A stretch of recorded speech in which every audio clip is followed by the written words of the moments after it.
Hello my dear students. So in the previous class we were discussing about the chapter orientation.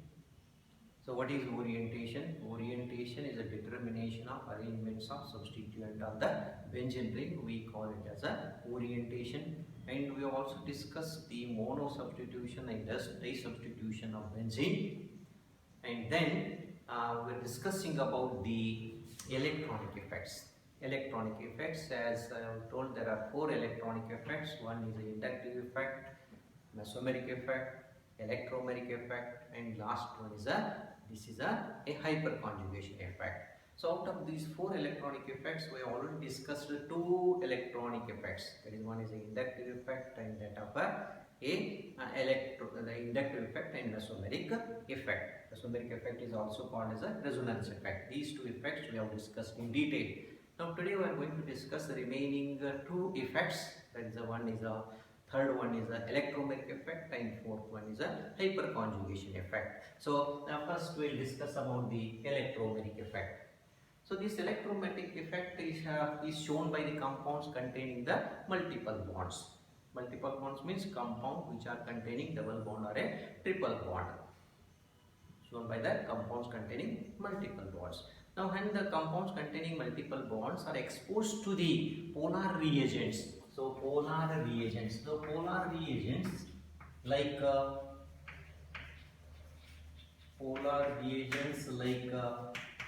electrophile or a nucleophile. So when you expose the compound containing these multiple bonds to the electrophile or a nucleophile, then what happens? The bonding electrons of the pi bond are transferred to the one of the carbon atom. The electrons of the pi bond are transferred to the one of the carbon atom, so that there will be polarization is going to take place, and this will exist until this attacking reagent will be present. When it will be present until the attacking reagent will be present. So when you remove the attacking reagent, that is a polar reagent, when you remove, so the compound will come to its original position. Correct? It will come to the original position.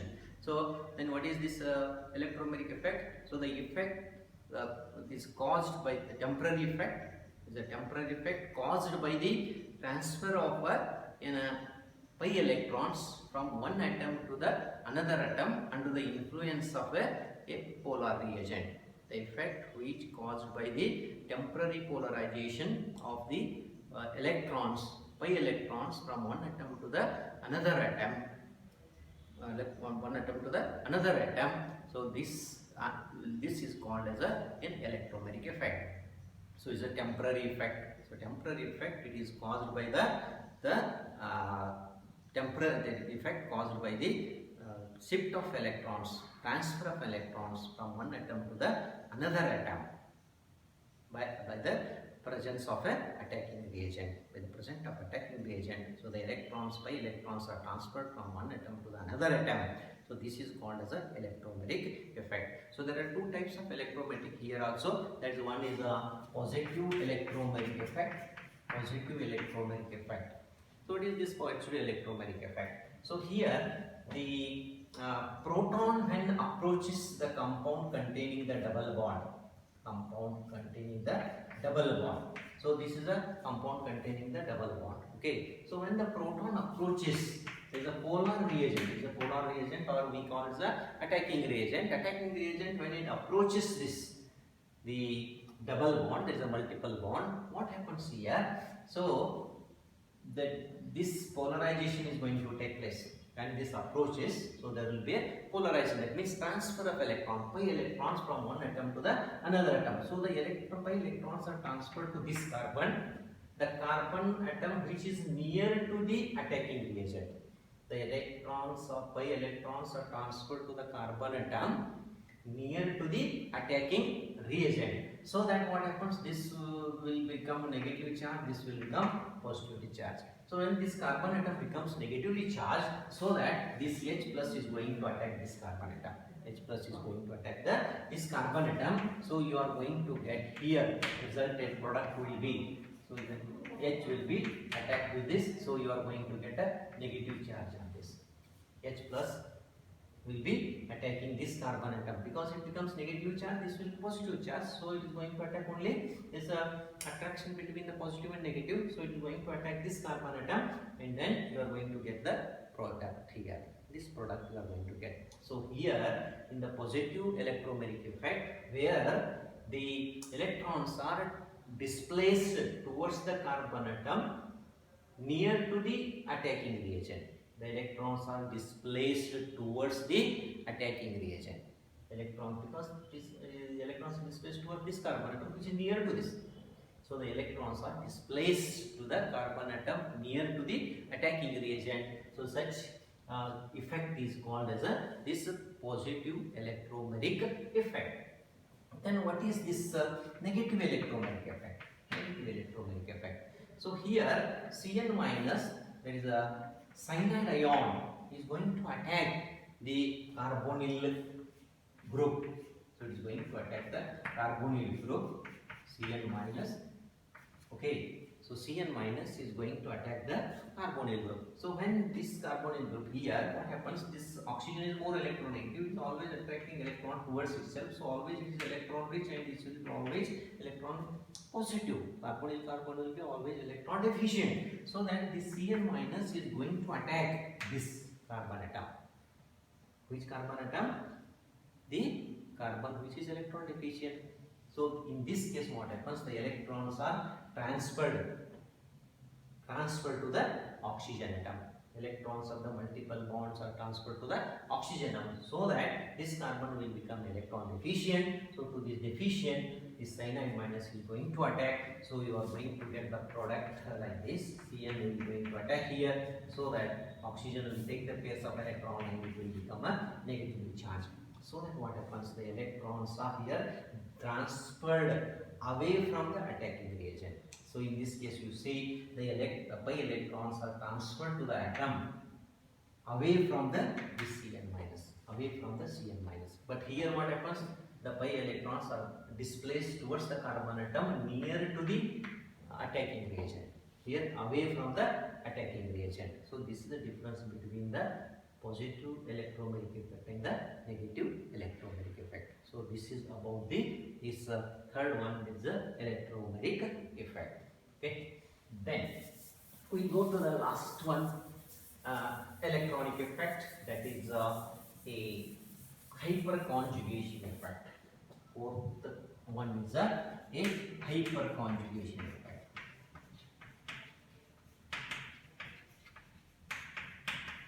Hyperconjugation effect.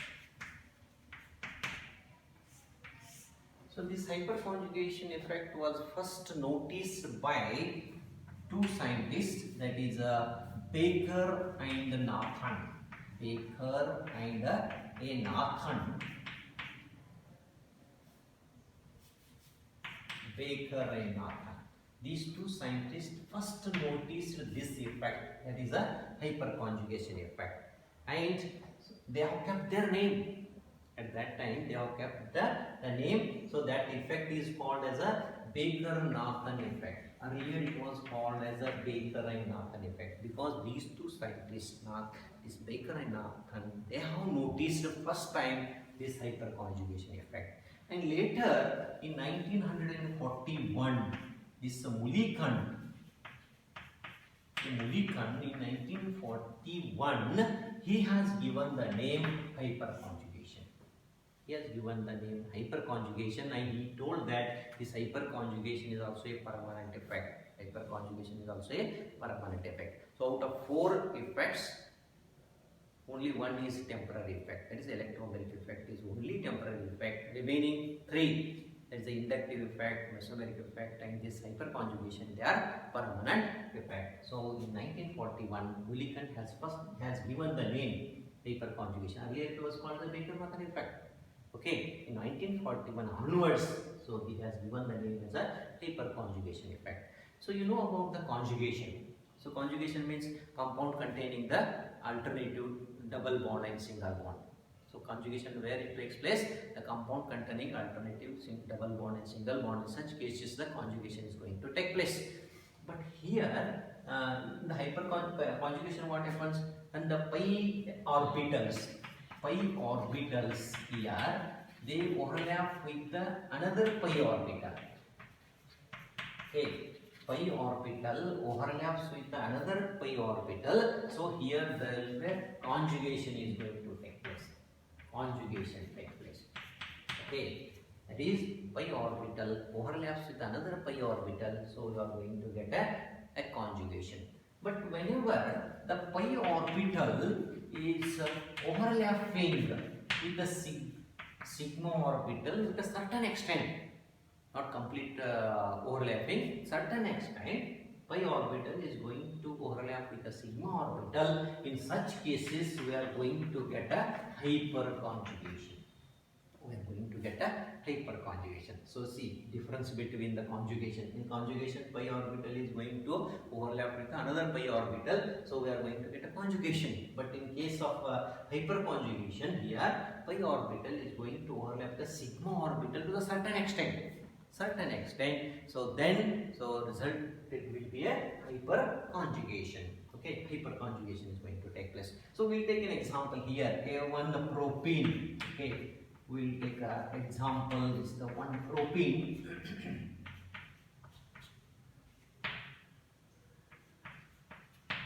1, 2 is a 3. Okay, 3. So it is a one propene. One propene is an alkene. So here what happens here? This is a pi orbital or pi bond. This is a sigma bond. Pi bond, sigma bond. So this pi bond and sigma bond, they are going to overlap. But here in the conjugation, what happens? As you know here, one sigma bond, double bond, sigma bond, double bond. Okay. So here this is overlapping with this. This is overlapping with this. So like this, in the conjugation, alternative double bond, there single bond. So one pi bond is overlapping with another pi bond. But here this pi orbital is overlapping with the sigma orbital. So what happens here? This is going to take and this is going to shift here. That means these electrons are going to shift. The electrons of this carbon hydrogen bond is going to shift here. So pi electrons are taken by this carbon atom. So this is overlapping. Overlapping of a pi orbital with the sigma orbital. Pi orbital with the sigma orbital. So you are going to get here this product like this. So H plus you are going to get. Here double bond you will get. So double bond you will get. And then here you will get a single bond CH2 and here will be a negative charge. Okay. So you will get this product. Okay. Now you can see observe here there is no bond between the carbon atom and this proton. No bond between carbon atom and the proton. So this effect is also called as a no bond resonance. This effect is also called as the hyperconjugation effect is also called as no bond resonance. So no bond between the carbon atom and the proton. No bond between hydrogen. So here what happens is the pi orbital is going to overlap with the sigma orbital. So whatever you are going to get here, this is called as a hyperconjugation effect. It is called as a hyperconjugation effect. This is one of the example. So we can take in the compounds containing the carbonyl, the isopropyl carbonyl compound. Okay, we will take another example where isopropyl carbonyl compound. 1, 2, 3, 4. 2, 3, 4. Okay, isopropyl carbonyl compound. Now here also there will be a double bond and here is a double bond. There is a conjugation. Here double bond, single bond and here also a single bond. Okay. Now isopropyl here what happens? This oxygen, this pi bond and this sigma bond, they are going to overlap. This pi bond and this sigma bond or sigma orbital going to overlap each other. So the oxygen, which you know already is electron rich, it attracts electrons. So here it will be positive to place this one. So there will be shift of an electrons here. Okay. So you will get here pi electron is going to be shifted. So you are going to get here CH2, CH2, here is now positively charged, now it is a CH, double bond CH2, O minus and H. Okay, so you are going to get this product. Okay, this bond is going to be broken. These electrons are shifted here, so that these electrons are taken by this, so that you are going to get the product here. So this is positively charged. See here, there is no bond between this carbon and this carbon. So no bond here. So this is a no bond resonance. So if this such type of or overlapping of this pi orbital with the sigma orbital takes place, so this we call it as a hyperconjugation effect. Hyperconjugation effect. And this hyperconjugation effect is used to study the stabilization of the alkyl radicals. Alkyl radicals. To study the alkylation, study the stability of alkyl, the radicals, like as you know that trialkyl radical is more stable than the dialkyl radical. So dialkyl radical is stable than the monoalkyl radical.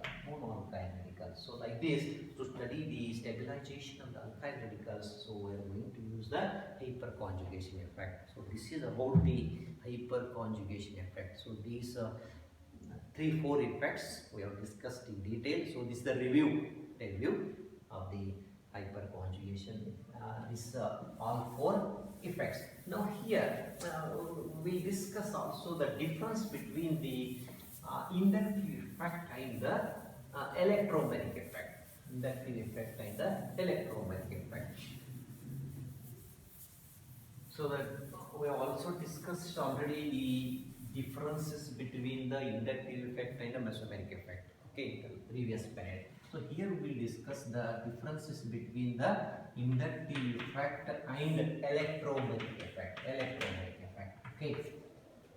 So as you know that this inductive effect is a permanent effect. Inductive effect is a permanent effect, whereas this electromagnetic effect is a temporary effect. That means as soon as this attacking reagent has been removed, okay, so the compound will come to its original position. So it is a temporary effect. This is a permanent effect. This is a temporary effect.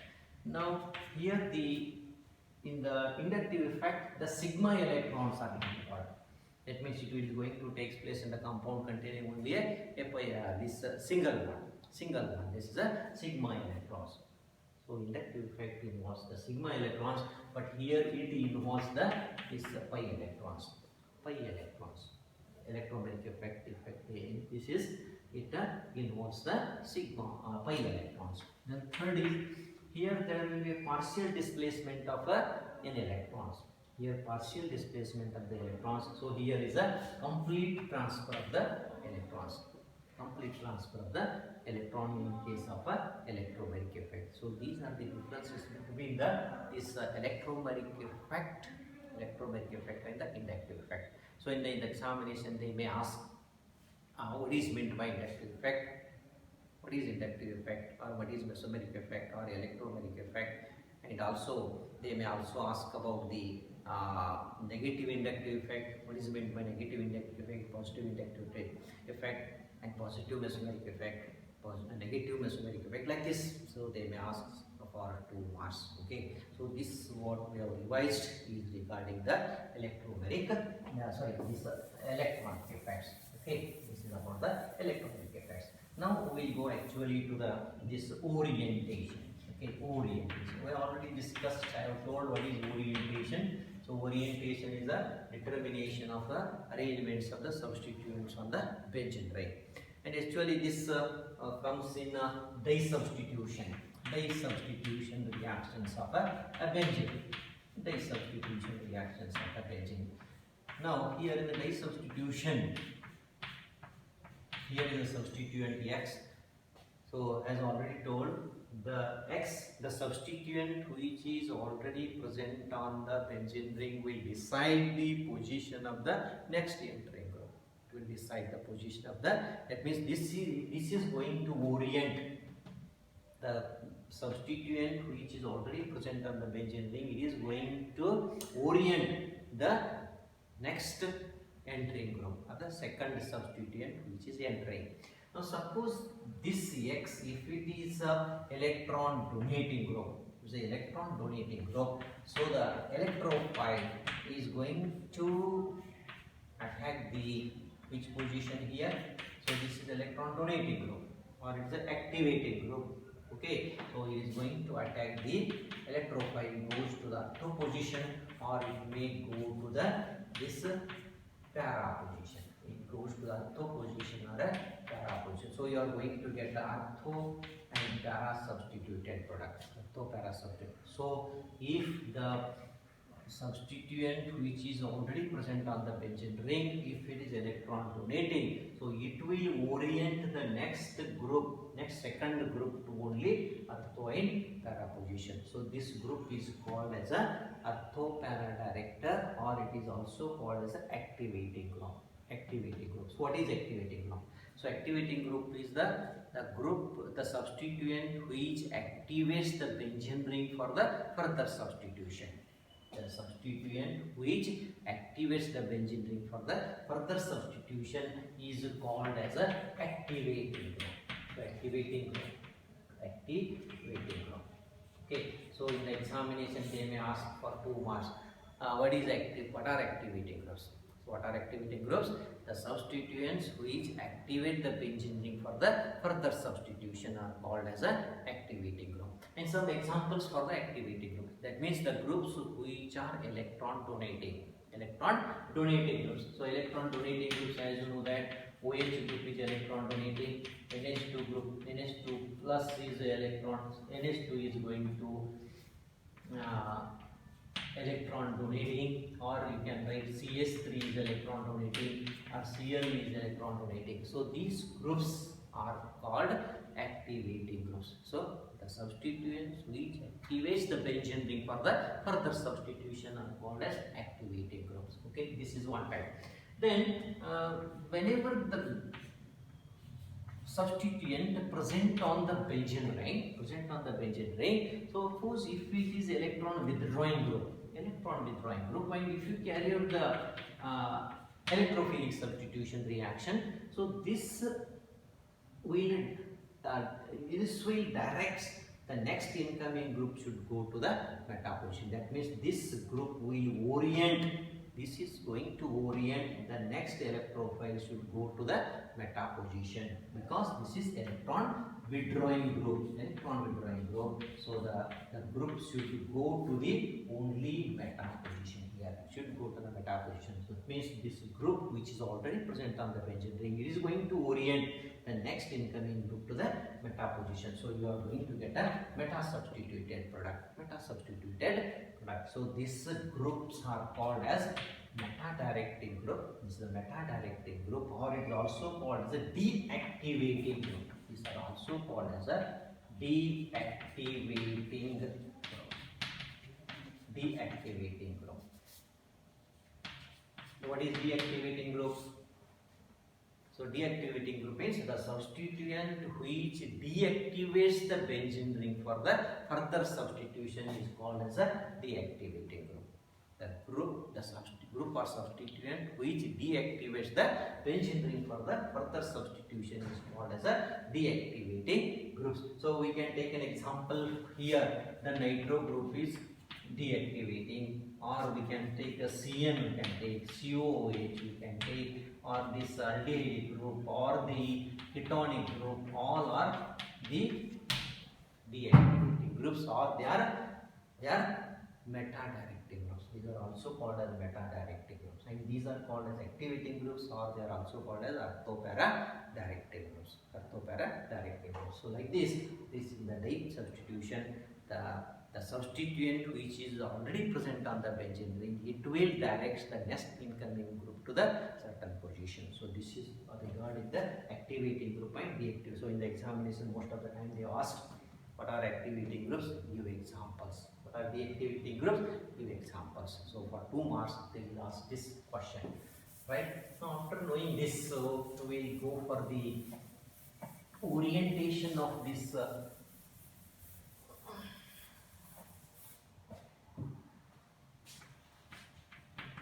orientation of OH group, okay, in phenol. Orientation of OH group. between the phenol. So whenever the OH group is present on the benzene ring, so it will become a phenol. Okay, OH group is present, right? So if OH group is present, so first you have to see whether it is a activating group or whether it's a deactivating groups. Okay, so as you know that oxygen is rich in electrons, so there are two pairs of electron on the oxygen atom, so it is an electron donating group or it is an activating group. That means it will give electrons to the benzene ring. It's going to give the electron to the benzene ring. So here what happens when it is giving electrons or it's activating group, so we are going to get some resonance structures. We are going to get a resonance structures where how we get resonance structure. So as you already know in the resonance structure, the interaction between a pi electrons and a electron pair. Pi electron is a pi bond and the pair of an electron. Pi bond and electron, pair of electron, they are going to interact each other. So whenever there is an interaction, so you are going to get here the resonance structure. Okay, so here you are going to get a negative charge, double bond as it is. So double bond you will get here OH, only one pair of electrons, so oxygen will be electron deficient. Oxygen will be electron deficient. Okay, so you are going to get this resonance structure.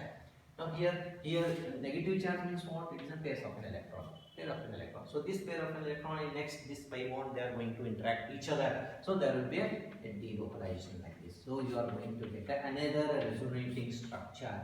So where you will get the negative charge, double bond, here double bond as it is. So here is a positive charge. Okay. Now here again this electron pair interacts with this next pi bond. So you are going to get here another resonating structure. Another resonating structure where you will get double bond, negative charge here, double bond OH and it's a H plus. Okay, and finally this H plus oxygen, H plus of oxygen, that means oxygen will take the electron, it will take the electron so that this pair of electrons are shifted. So you are going to get the original is phenol. You get the original phenol where only there will be change in the double bond. See this number 1 and number 5. You see the structure number 1 and 5, only there will be change in the position of the double bond. So these are the chemical structures of the phenol. So these are the 5 resonance structures of phenol. So you can see in the resonance structures. So number 2, this is ortho position, this is a para position, here also ortho position. That means here the ortho and para positions are electron rich. Okay, electron rich. Ortho and para positions are electron rich. So that incoming electrophile is going to attack only the ortho and para position. So we can take here one general reaction where OH group is present as the activating group. So whenever any electrophile, when you react with an electrophile, what happens here? Electrophile, where it will go? So electrophile will go to which position? Ortho position or the para position. Why? The ortho and para positions are electron rich compared to the meta position. So you are going to get the mixture of two products here. First we will get the one product ortho isomer, and you are going to get here a meta isomer of this. That means ortho substituted phenol, meta substituted phenol. Why it goes to the ortho and para position? Because in the resonance structure when you see ortho and para positions are electron rich. So this is how this OH group, it orients the next incoming group to only ortho and para position. So we are going to see two reactions, taking two reactions here. That is one is chlorination. So we will see the chlorination of phenol. This is number 1. So what happens when this phenol is treated with the chlorine in presence of a FeCl3? So what you have to do, you have to pass chlorine gas in presence of a catalyst FeCl3. What happens here? You are going to get a chloronium ion. You will get a chloronium ion as an electrophile. This electrophile is going to attack ortho and para position. So here it will attack ortho position. Here it is going to attack the para position. Ortho position and para position, because these positions are electron rich. and this is electron deficient. This is it's an electrophile. So you are going to get a here orthochlorophenol and parachlorophenol you are going to get. Okay, that means this OH group, it will direct the chlorine atom should go to only ortho and para position. Similarly, we can see here nitration. We see the nitration here. Nitration means we will take only here dilute nitric acid. You treat it with the dilute nitric acid. Just you treat the dilute nitric acid when you heat. So here nitronium ion is going to form. That is an electrophile nitronium ion. And this nitronium ion is going to attack the ortho position and the para position because these two positions are the electron rich. So you are going to get ortho nitrophenol and para nitrophenol. That means nitro group should go to only ortho and para position as these positions are the electron rich. So the orientation of OH group is the phenol. So it's a very important in the examination. Definitely out of 4, definitely out of 5, definitely we get 1. So discuss the orientation of phenol in orientation of OH group in the phenol with based on the electronic theory. Based on the electronic theory, you should explain the orientation of OH group in the phenol. Okay, so this is very important. So definitely it is asked for 5 marks. This or any 4 we are going to discuss in the next period. So this is a very important. So discuss the orientation of OH group in phenol with the electron based on the electronic theory. Based on the electronic theory, that means you have to write these 5 resonance structures and 1 general reaction and 1 chlorination and 1 nitration reaction. So we can explain like this. So we will stop here. So we will continue in the next period. Okay, thank you.